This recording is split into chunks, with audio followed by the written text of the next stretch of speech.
Olá, tudo bem? Eu vou ensinar vocês a colocar as respostas de um questionário dentro do software Jamov e a partir dele criar uma análise descritiva dos dados e fazer realização de teste T para comparação de médias e o alfa de Cromba, o questionário. Primeiro, eu tenho os dados do questionário com relação às respostas aos fatores 1 e 2. Aqui eu já codifiquei. O que significa codificar? É transformar os valores originais do questionário, no caso, as respostas possíveis para cada pergunta. Então eu tenho concordo, concordo totalmente, nem concordo nem discordo, discordo totalmente e discordo, certo? Não necessariamente nessa ordem, mas são as respostas possíveis. Quando você codifica, você vai quantificar essas variáveis, você vai transformar simplesmente esses termos, essas respostas em números, certo? Então aqui eu tenho o item 7, item 13, 20, 16, 9 até o item 23. Esses itens são correspondentes ao fator 1, certo? Eu coloquei um comentário aqui falando, né, que cada resposta para cada item, ó, perceba que no item 7 eu tenho resposta 1, item 13 eu tenho resposta 1, item 20 eu tenho resposta 3, certo? Cada linha dessa é uma resposta. Então eu tenho 21 respostas, certo? Neste questionário.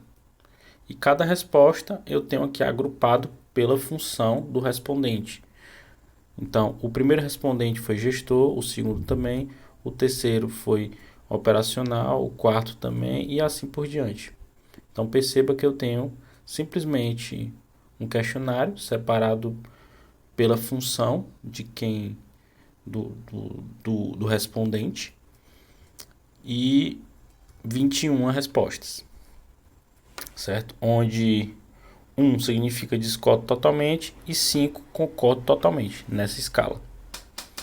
Então, depois de eu ter codificado, eu vou abrir meu software Jamov, certo? Aqui é o software com os dados em branco. Então, como importar esses dados para o software? Então, eu vou aqui abrir para ficar um espaço maior e vou simplesmente fazer o quê?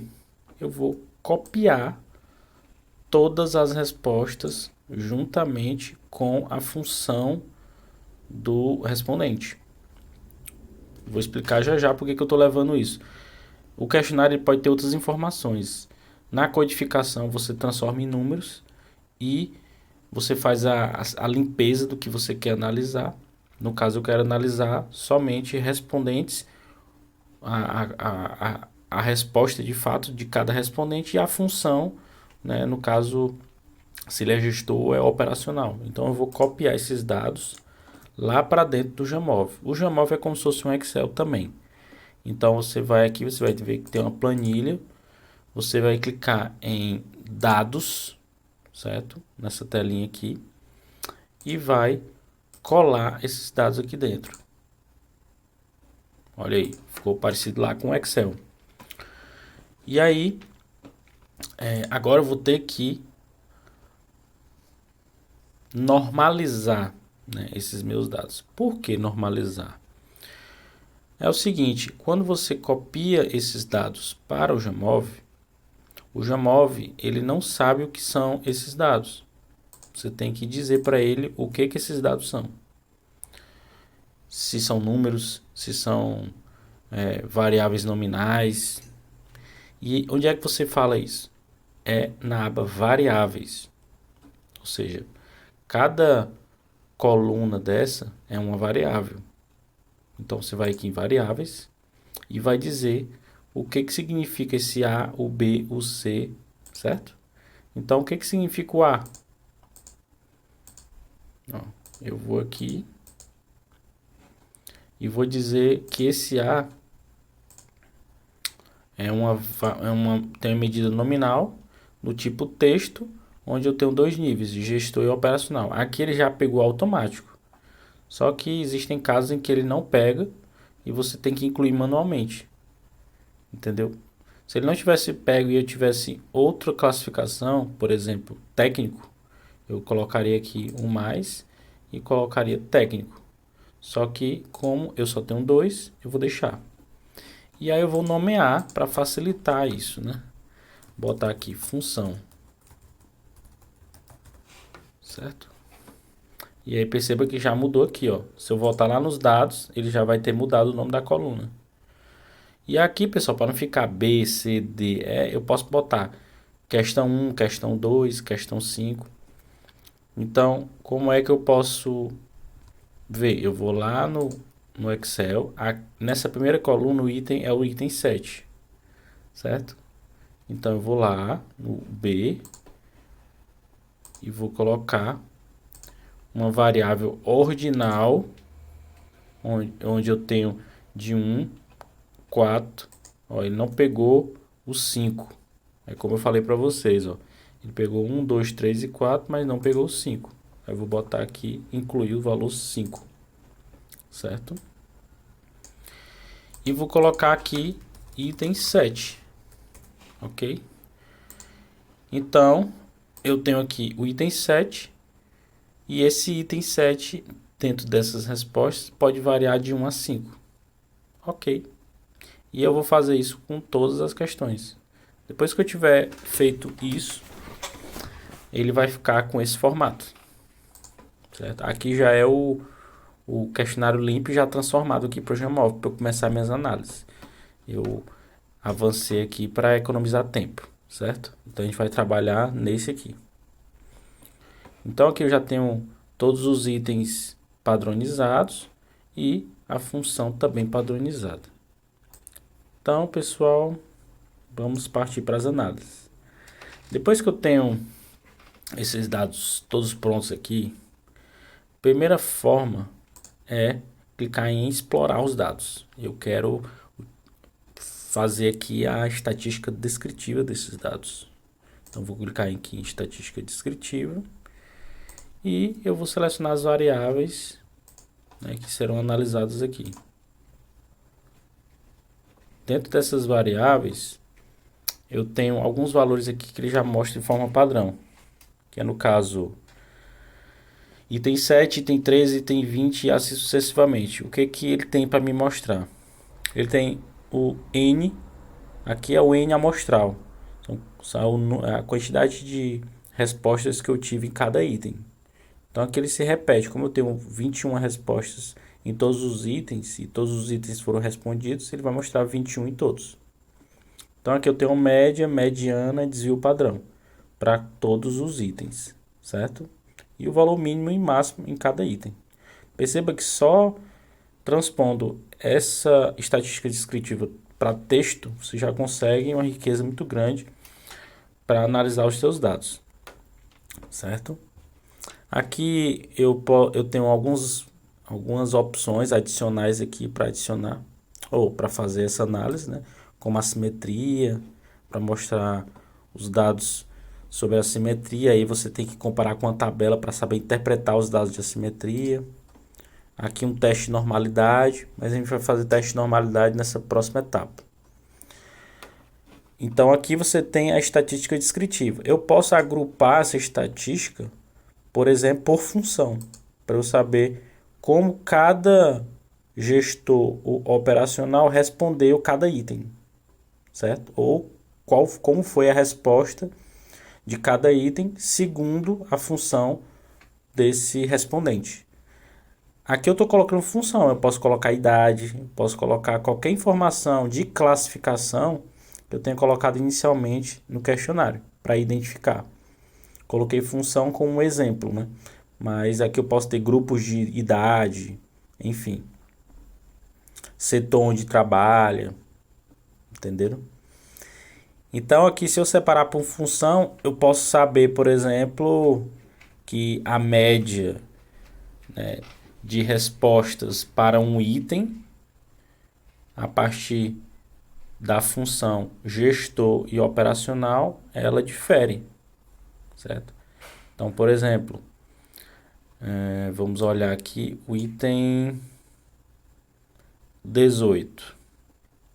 Eu tenho que o gestor respondeu em média o valor 2,7 e o operacional 2,36. Por que eu tenho que fazer o teste T, né? O teste de comparação de médias? Porque eu não sei se essa diferença é uma diferença significativa. Então, se eu olhar para esses dados da minha estatística descritiva, a olho nu, eu não consigo saber se realmente esses dois respondentes, né, o gestor e o operacional, né, diferiram, né, se diferenciaram na resposta a esse item. Então, como eu posso dizer e afirmar estatisticamente que eles dois diferem nas respostas a esse item? Não tem como saber. E eu provo isso fazendo um teste de comparação de médias. Um desses testes é o teste T, que eu vou comparar de fato se a resposta ela foi diferente entre esses grupos, gestor e operacional. É por isso que eu preciso do teste para afirmar e suportar a minha hipótese. Porque eu não posso olhar para esses dados aqui e a olho nu dizer, no item 20, os gestores marcaram em média 2,8 nas suas respostas e o operacional 2,45, ou seja, diferenciaram nas respostas. Não, pode ter sido um erro, um acaso ou sorte, ou por motivos aleatórios, e não pelo motivo real, certo? Bem, então vamos aqui fazer o teste T para observar se essa diferença é uma diferença significativa. Então vou aqui selecionar no teste T quais as variáveis dependentes. As variáveis dependentes são aquelas em que eu quero testar se existe diferença. E a variável de agrupamento é a variável que eu quero testar se houve diferença entre os grupos. No caso aqui, o agrupamento é sobre a função desse funcionário, certo? E logo abaixo aqui ele me dá a minha estatística de teste. E o que ele relata aqui? Você não precisa analisar, né, o valor da estatística e esse GL, que são os graus de liberdade. Você olha para o valor P que é o mais importante na análise, que ele quer o P é o valor de significância, se é significativo ou não. Então nesse caso aqui, no teste T, a gente tem que olhar para valores P abaixo de 0,05, certo? Por que abaixo de 0,05? Porque a minha hipótese, a hipótese que eu escolhi, que o teste escolheu automaticamente aqui como alternativa, a hipótese que eu quero suportar é que o grupo 1 é diferente do grupo 2. Que grupo 1 e grupo 2 é isso? O grupo 1 é o gestor e o grupo 2 é o operacional. Então, se eu quero testar se essa hipótese é realmente verdade, eu faço o teste T e vejo se é significativo. Se for significativo, ou seja, eu tenho uma probabilidade menor que 0,05 de que eu esteja errado, certo? Então eu aceito essa hipótese, porque esse valor de 5% é aceitável se eu considerar 95% de confiança. É um valor meio que padrão para estudos administrativos, estudos organizacionais, para estudos na área médica. Esses valores sobem e fica nos índices de 97% até 99%. mas 0,05 é aceitável. Então, tudo abaixo disso pode ser aceitável na hipótese que eu defino, que é chamada a hipótese alternativa, que ele já coloca aqui para facilitar. Então, dentre todos esses itens, quais os que têm um P menor que 0,05, que eu vou aceitar como que realmente as respostas entre esses dois grupos são diferentes? No item 19, tá vendo? No item 19 deu 0,04. Em todos os itens deu acima de 0,05, certo?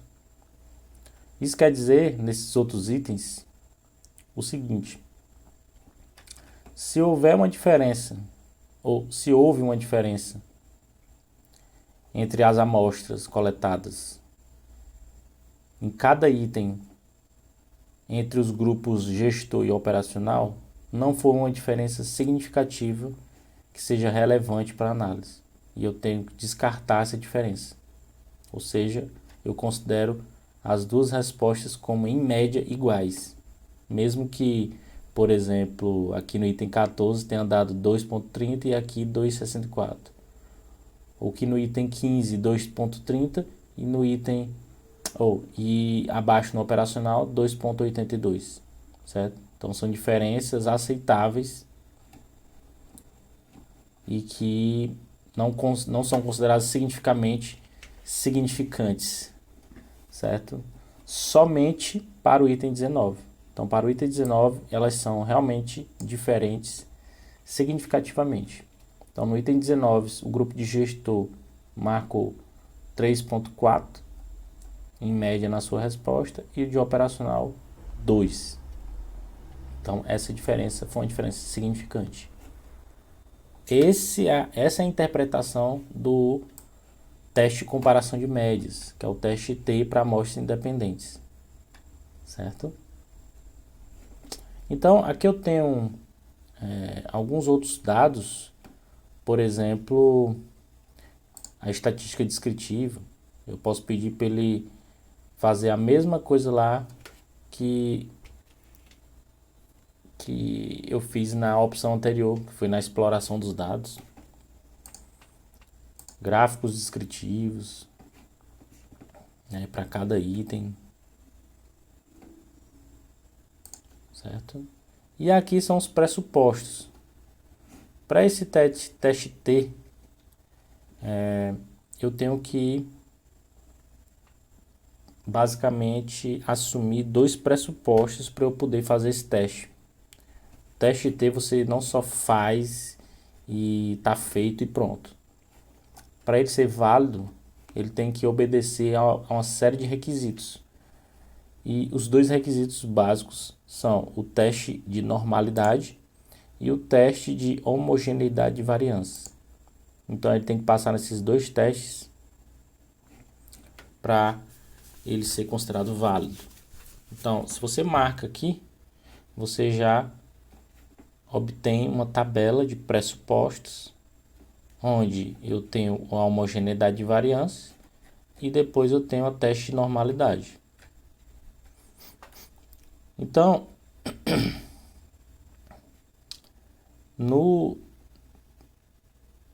para eu ver e testar e confirmar se ele realmente passou no teste, eu olho o P, lembra do P, tá?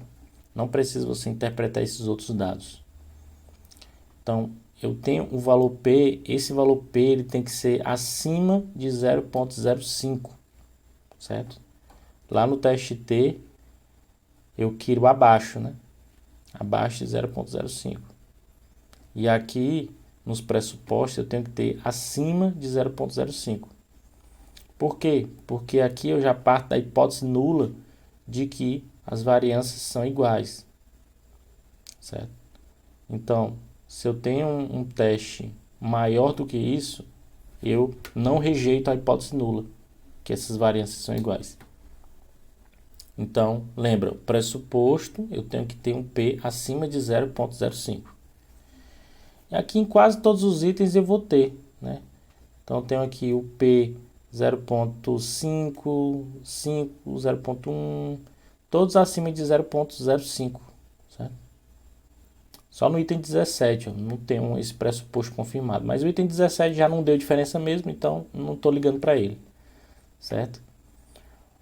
Eu vou ligar muito para o item que deu diferença significativa, foi o item 19.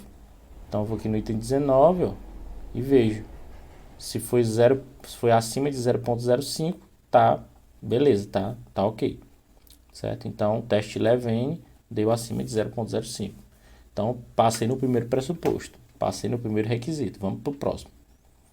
Teste de normalidade. Vou olhar para o p-valor e, para economizar tempo, eu vou lá para o item 19, se ele passou no teste de normalidade. Eu tenho que ter valores acima de 0.05. Aqui, pessoal, eu tenho uma curiosidade. Existem vários testes de normalidade disponíveis na estatística. E aí o Jamov, esse software, ele te dá aqui por padrão 3 testes de normalidade. Um é o Shapiro-Wilk, o outro é o Kolmogorov-Smirnov e o outro é de Anderson-Derlin.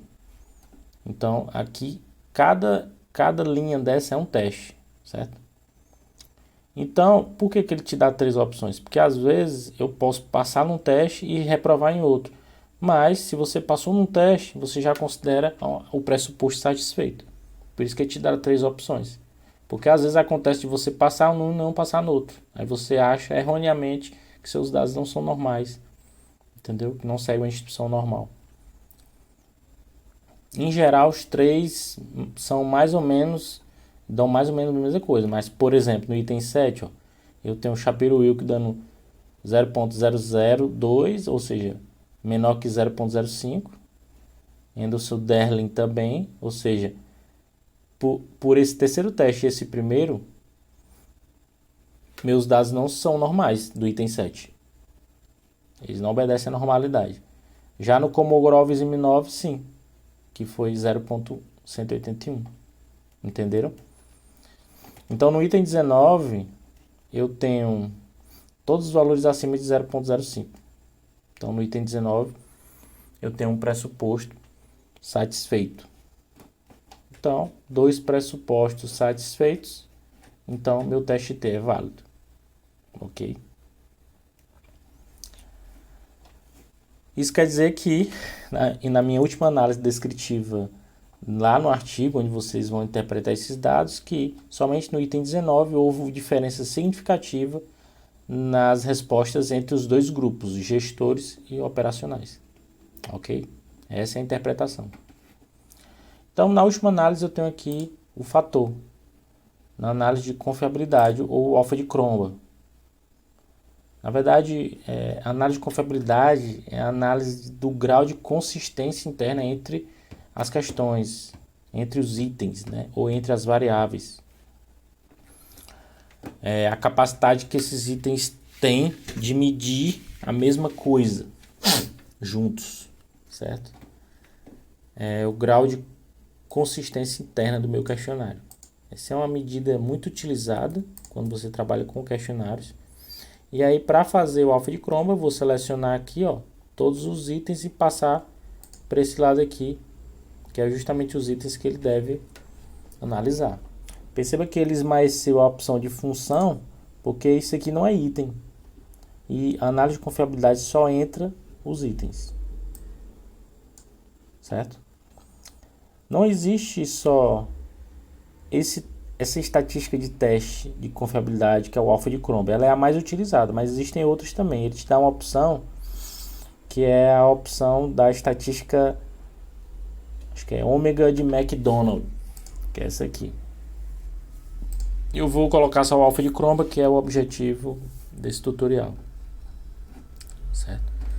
E aí que eu tenho o alfa de Cronbach. A interpretação do alfa de Cronbach, acho que você já tem noção, né, que valores acima de 0.8 é muito bom, ou seja, os itens eles realmente estão medindo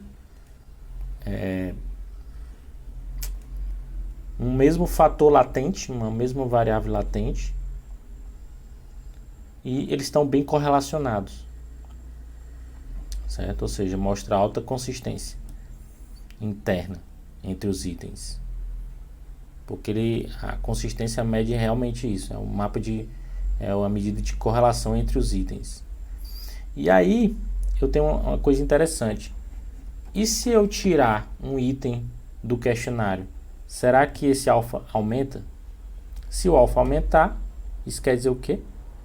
Quer dizer que esse item poderia não existir, certo? Ou que esse item está atrapalhando.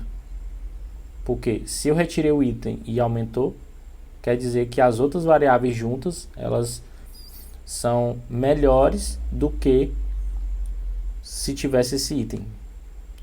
Se não mudar ou até diminuir, caso eu retire esse item, então é melhor deixar essa variável. E essa estatística de retirada, ou seja, alfa de cromba, se o item for eliminado, mede justamente isso. Então se eu marcar aqui, ó, ele vai me dar esses valores. Ou seja, se eu tirar o item 7, o que acontece? Eu aumento o meu alfa de cromba. Meu alfa de cromba aqui foi 0,814. E se eu eliminar o item 7, eu aumento para 0,826. Então, isso quer dizer o quê? Quer dizer que o item 7 é problemático, um pouco, né? Não muito, não aumentou muito. Se aumentasse para 0,9, aí eu diria, realmente, ele pode ser pensado em ser excluído. Ou que o pessoal não entendeu bem, ou tem que ser reformulado. Mas ele aumentou. Ou seja, se eu retirar o item 7, aumenta o alfa de cromba. Nos demais itens, né, se eu retirar, vai diminuir. Ou seja, eles são importantes para o grau de confiabilidade, certo? Todos aqui, ó, eles diminuem. Esse aqui aumentou um pouquinho, né, mas todos diminuem. O item 23, ó, diminui muito o alfa de cromba se ele for retirado. Então, é um item muito importante para a confiabilidade desse instrumento, porque essas variáveis elas estão se relacionando entre si, certo? A alfa de cromba mede o nível dessas inter-relações, certo? Então aqui também eu tenho o mapa dessas correlações, eu acho que você já deve ter visto também. Aqui no mapa ele já utiliza a correlação de Pearson, mas é mais ou menos demonstrando o nível dessas correlações de forma visual, certo?